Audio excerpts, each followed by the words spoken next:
So if you've ever even thought about getting into the stock market, you've probably hit that first massive wall. You've got literally thousands of companies to pick from, so how in the world do you actually choose one? It can feel pretty overwhelming, right? Well, today we're going to break that whole process down. I mean, think about it. You see them on the news, your friends might be buzzing about some hot new tech stock, but when it's your turn to put your own hard-earned money down, all that excitement can just evaporate into confusion. And look, making a smart choice is what separates real investing from just, well, gambling. So let's figure out how to do it. All right, here's our game plan. We're going to tackle this in 5 simple steps. First, we need to figure out what kind of investor you even are. Then, we'll dive into the 2 big ways of thinking. One is looking at the company's story, the other is reading the market's mood. After that, we'll stack them up against each other, and finally, bring it all home to help you make that final choice. Okay, first things first. Before you even think about picking a stock, you've got to understand yourself. Seriously, your own personality, what your goals are, and how much time you're actually willing to put into this, all of that shapes your investing style. This is, without a doubt, the most important first step. You know, most people in the market kind of fall into one of 3 main buckets. You've got your passive investor, who's really playing the long game. Then there's the active trader, who's way more hands-on. And finally, the growth investor, who's all about betting on what's next. Let's see which one sounds a bit like you. So for passive investors, time is everything. A long-term investor, they're planning to hold on for 10, 20, maybe even 30 years. The day-to-day market craziness, it's just noise to them. Then you have dividend investors. They're similar, but what they're really after is that steady paycheck, that regular income from dividends. And of course, retirement investors, who are usually a bit more cautious, looking to protect what they've built while still getting a decent return. And then, on the complete opposite side of things, you have the active traders. These are the people who are in and out of the market constantly. You've got scalpers making trades that last just a few minutes, which is incredibly intense. Day traders wrap everything up before the market closes each day. Swing traders might hold on for a few weeks, and position traders might hold for a few months.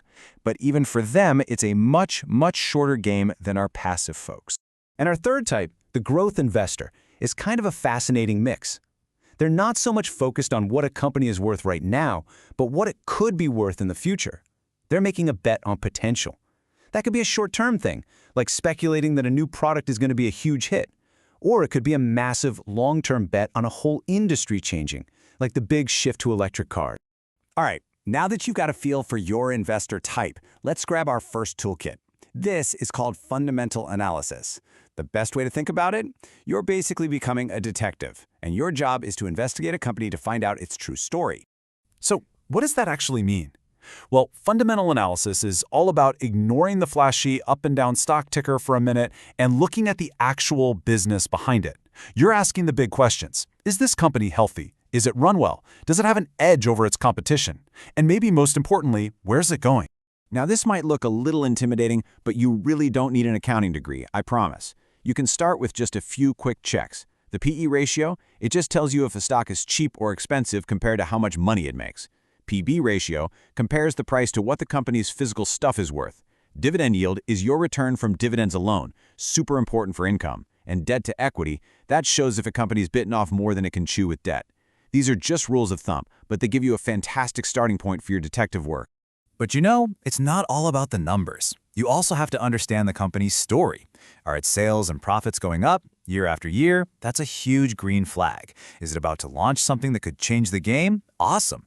But you also got to look for the red flags. If sales are dropping, that's a warning sign. If the CEO suddenly quits, that could mean there are some serious problems under the hood. Okay, let's switch gears completely.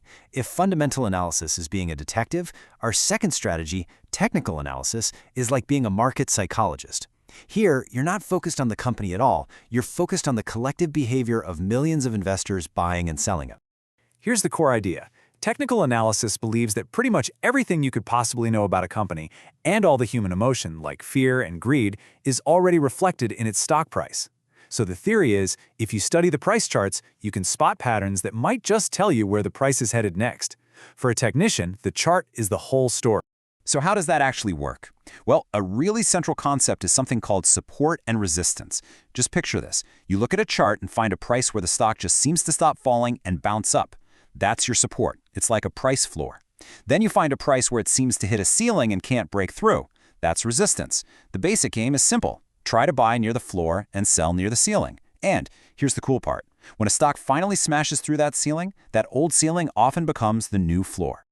To pull this off, traders have a very specific set of tools. They use special charts to see the price action. They look for repeating patterns, and they can even see the live balance of buy and sell orders. But the most critical tool in this entire box is risk management. Because this is all about probability, not certainty, a trader absolutely has to have a strict plan. Know exactly when to get in, when to take your profits, and most importantly, when to cut your losses and get out if a trade goes bad. Okay, so we've got two very, very different ways of looking at the market. The company detective versus the market psychologist. And this part isn't about deciding which one is better. That's the wrong question. It's about realizing that these are two different toolkits for two completely different jobs. Let's just lay it all out. Fundamental analysis, it's generally lower risk. It's fantastic at telling you what to buy. It helps you find those solid, trustworthy companies. The downside? It takes time, and it tells you absolutely nothing about when you should buy. You could find the best company in the world but buy its stock at a terrible price. On the flip side, technical analysis is all about timing. It helps you decide when to buy. The catch? It's subjective. Two people can look at the same chart and see opposite things. And because it's a game of odds, the risk is just naturally higher.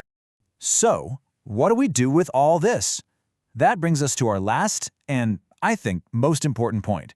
See, the big secret here is that for most of us, the choice isn't fundamentals or technicals. The real question is how you put them together. This quote just nails it, doesn't it?